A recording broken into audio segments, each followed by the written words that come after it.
Hello there, it's Mrs. Brown. I'm going to teach you about methods. Methods are just as fantastic as the if statement was when we first learned how to do that, and just as fantastic as loops because it really expands your boundaries and gives you so many more capabilities that you didn't have before. Plus it really just simplifies how your code looks. So let's get into methods. Um, I have here your 5.1 in class, and we're going to talk today about methods as black boxes. So just like that black box that's on the airplane, when the airplane goes down, you can get all the information out of the black box. Black boxes for methods, it's actually not quite like that because there's a bunch of stuff that goes on inside the black box, but we don't really know what it is. And so I guess you could think about that as lay people thinking about the airplane. I don't know what they store, but I know it's a lot of stuff.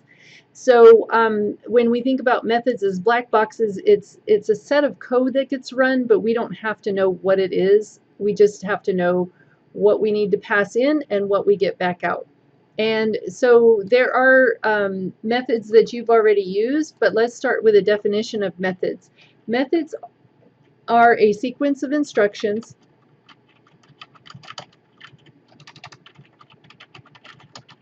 with a name. And so some methods that you have already used, that's always helpful because we've used a bunch of methods. We have talked about them just a little bit, but today we finally get to go deeper into what is a method. And so just a couple of examples, math.pow. We've used that, and you pass in the base and the power, and you get back the base to the power. We've used math.round,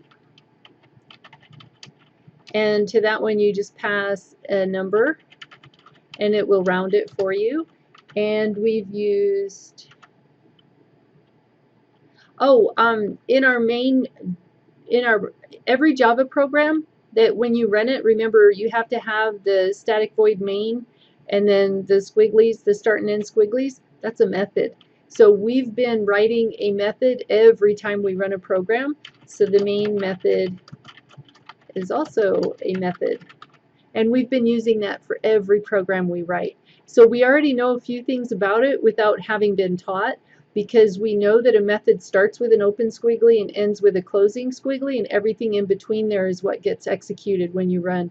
And main is special, the main method, because it is what your compiler looks for to decide where to start execution in your program file. Okay, so main is the very first thing that always gets run. And here we have an example of a flowchart on how methods work. If I can get to it.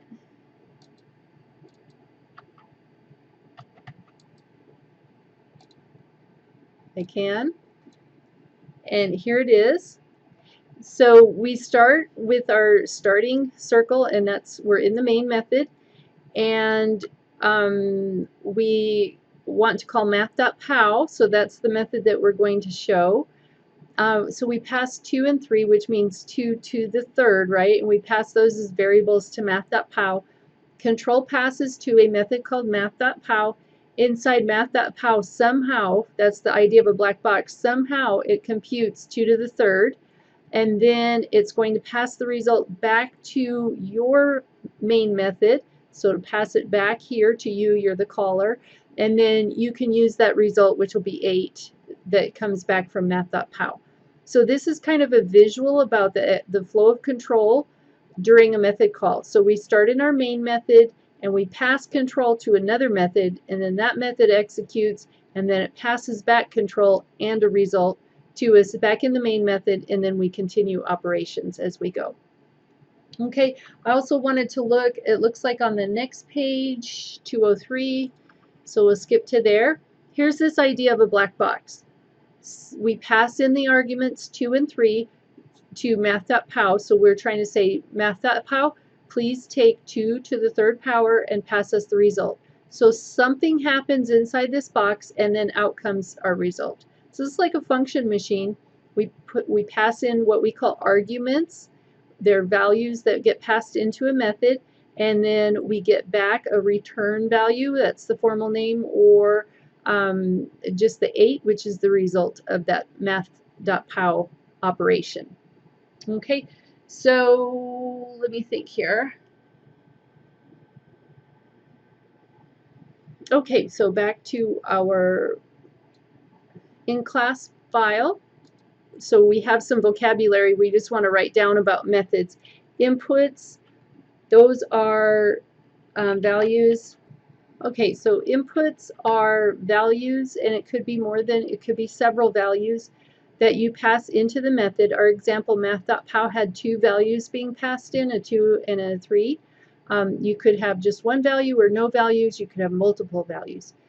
They are not necessarily human inputs. They're not necessarily something I typed in on the keyboard. They can be just whatever you want or need to pass to that method, in this case, math.pow. So arguments are the actual values. They're the actual values that get passed to the method. Essentially, they're the same thing as inputs. People make distinctions there. I think they're just splitting hairs. It's not that big of a deal. Arguments, inputs are things going into your method.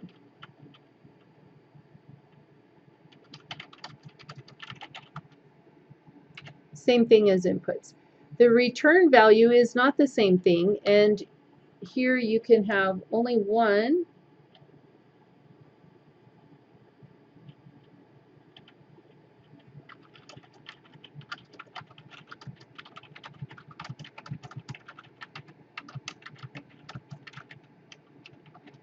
So we could have a return value from a method like math.pow.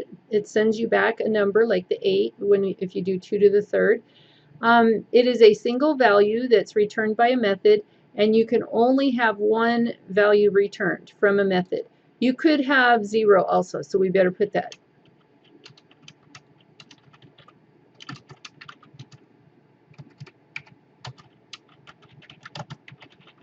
So you can only have one return value or no return values. You absolutely can't have 2, 3, 4 on.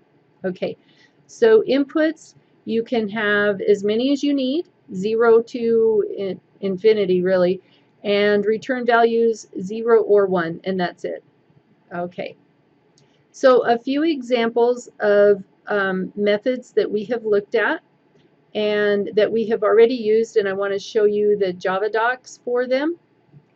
So I'm going to start with math, and when I just searched, you can see math methods, and then I put the word Java on the end, and I'm looking for the one that's from Oracle, and there are these two here. Oracle is the publisher of Java, so they are the source. That's where you want to go to, the source. And we have SE7 or SE8. We are actually using SE8, but if you don't have an SE8 popping up, go ahead and use the 7. Things have not changed that much. So I'm going to click on SE8, and this is talking about the class math, and we haven't learned about classes yet, but we've seen classes in all our files too, right? But we'll talk more about those later in the semester. We have field summary, method summary, that's what we're looking for. So these are methods, just like what we've been talking about today. We have methods, this method, the first one here, ABS, there's a description, returns the absolute value of a double value.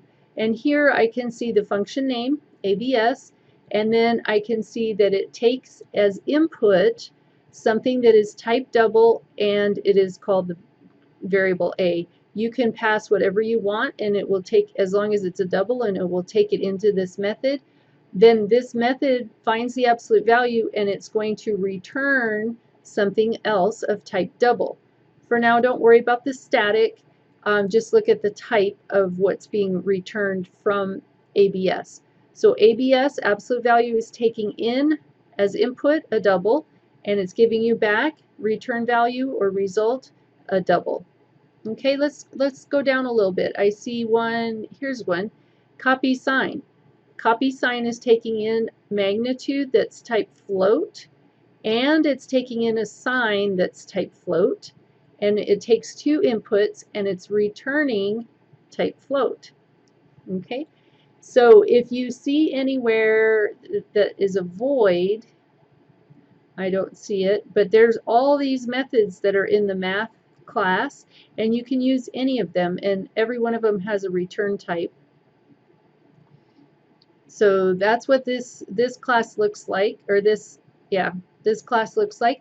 And let's take a look at strings. So this time I did string methods Java just as a search, and then I scroll down a little and I see SE7, but I don't see SE8.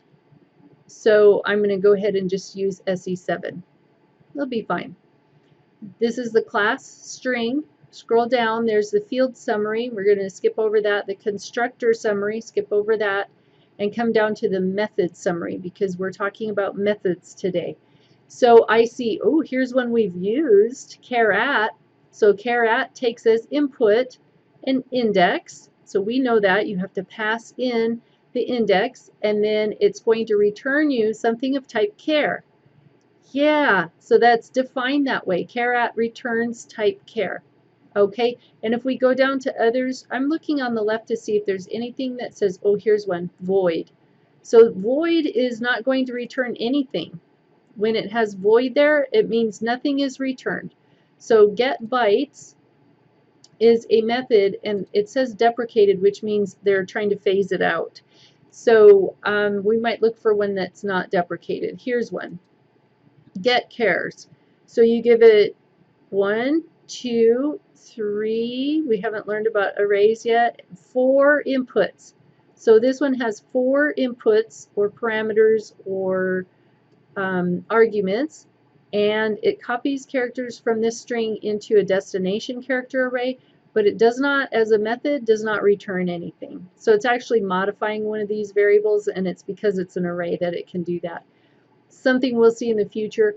Generally, your method is going to have a return, but it's not required to. It could just say void, and that would mean it doesn't have any parameters or any return values. Down here I see a method called intern, and it has no parameters. So you could have 0 parameters, but it is returning something of type string. So there's another example there. So you have all variety. We've used length before. It has no parameters, but it does return something of type int, which is the length of the string. Okay, do you see how to read those? I hope so. Let's take a look at another class of methods that we have seen before. And this one is scanner. So we have the scanner method Java, and that didn't give me very good results, so I added the word Oracle on the end because remember Oracle is the publisher for Java. So I see the SE7 and I'm just looking down. I don't see SE8, so I'm going to go ahead and use SE7. Okay, if you want this display of information about your class, then you have to use the Oracle one. That's where we're getting this from. So class scanner, and then I scroll down. It's got a lot of information. Constructor summary, we're going to scroll past that down to method summary. And down here in method summary, we have used close, in.close, right? Has no parameters and has no return value. Okay, and we've used has next. It has no parameters, but it has a Boolean return value. We've used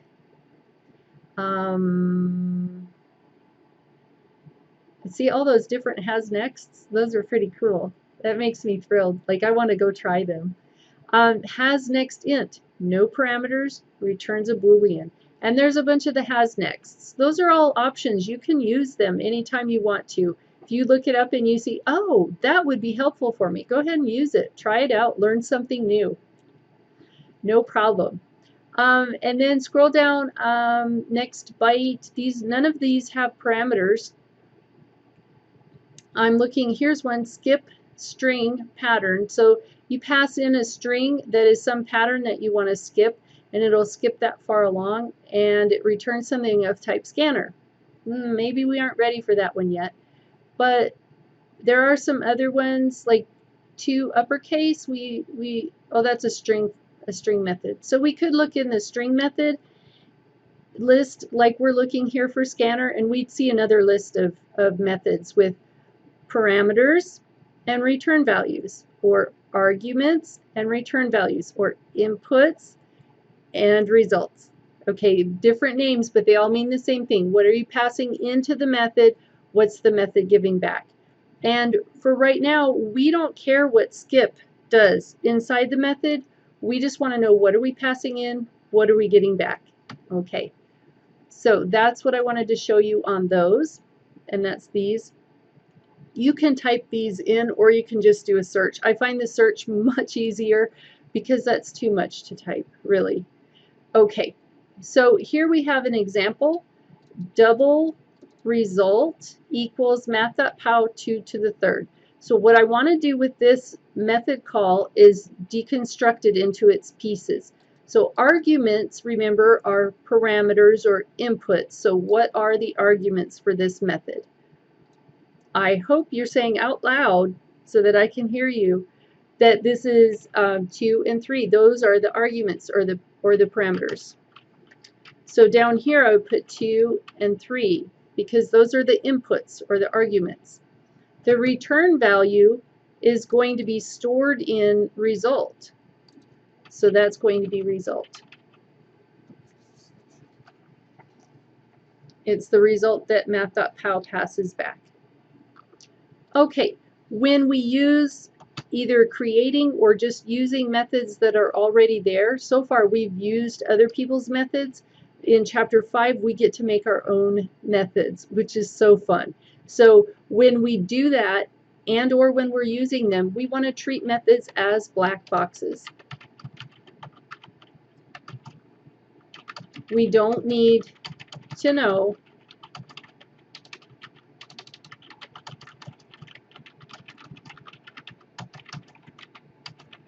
so we don't have to know what the method is doing or how it's doing it. All we have to know is, what does it need? What am I going to get back? And that's how you treat it, like a black box. We need to treat methods as black boxes. Okay. We just need to know what type of variable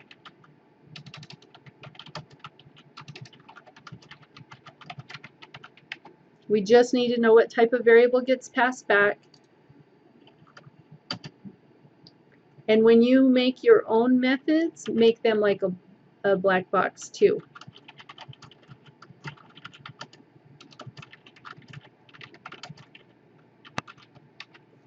And what I mean by that is, when you design your method, make sure that you're not assuming the user is going to allow you to access like a global variable, that kind of thing. Some people who are in my class sometimes have used global variables before, and they might set them up and use them inside a method. That's a bad design. You want to pass in everything that the method needs so that it's standalone. It's its own little black box. It's not dependent on other things to be able to work. Okay. So naming conventions, this will be important for us. When we make a name, it needs to start with a verb. So we should start with a verb.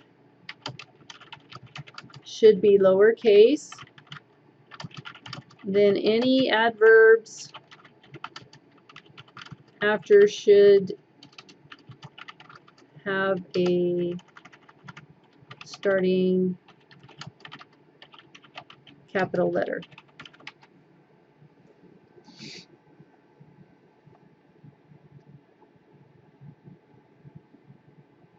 Okay, so I have some examples for you that you probably want to see. So like run, that could be the name of a method. It's not particularly descriptive, so we might want to put run fast. Or we could say get background, get final, data, compare to, I've seen that one before, and is empty. They all start with a verb, and they are lowercase on the first word and then capitalized for each word after. So you could put nouns. It doesn't have to be just adverbs. Any adverbs, put nouns or adjectives.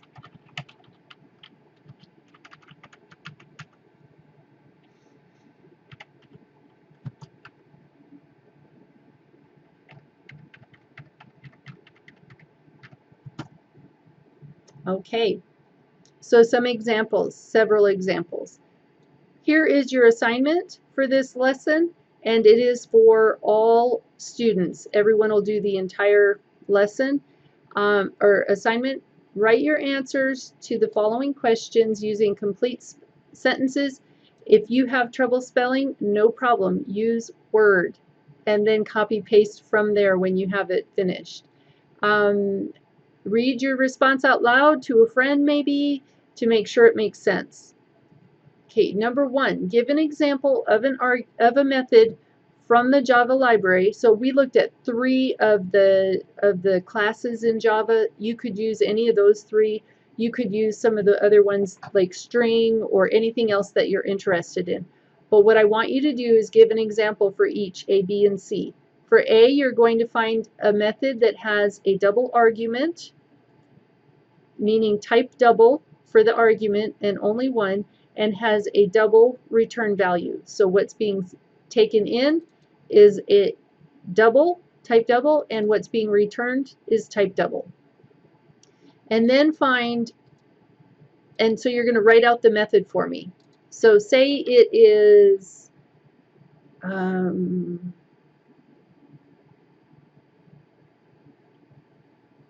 math.round, but the parameters aren't right.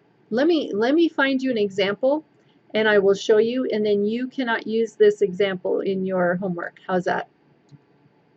So we'll go back to math because I know that it's going to have a lot of doubles. So I'm in the methods summary, so it's under methods, and I want, oh, there's one right there.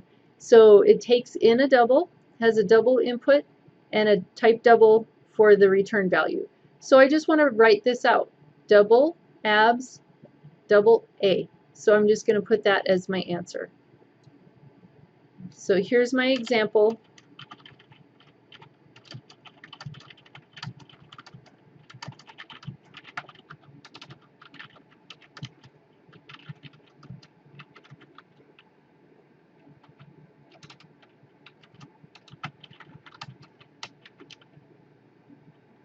Okay, and that is what you would need to put for an answer for that. A double argument and a double return. So there's a double argument, double return. And then now for part B, you want to find 2 double arguments and a double return value. For part C, no arguments and a double return value. These might be easiest for you to find in math, the math methods. So you might try that. Number 2, what is the difference between an argument and a return value? So you might need to go back through what we talked about today and figure out the answer to that. And then how many arguments can a method have? Again, I talked to you about that in class today in the lecture, so you should look back and see what you know about that. How many return values can a method have? Again, in your notes. And then you will upload your written responses to Blackboard. You could put them in a written submission, that would be fine. It pops up, it's easy for me to read. Thank you. Hope you learned a little bit about methods. In the next lecture, I'm going to give you more examples of methods so that we can actually get started using them. Today was just kind of an overview of thinking about methods as black boxes. Bye.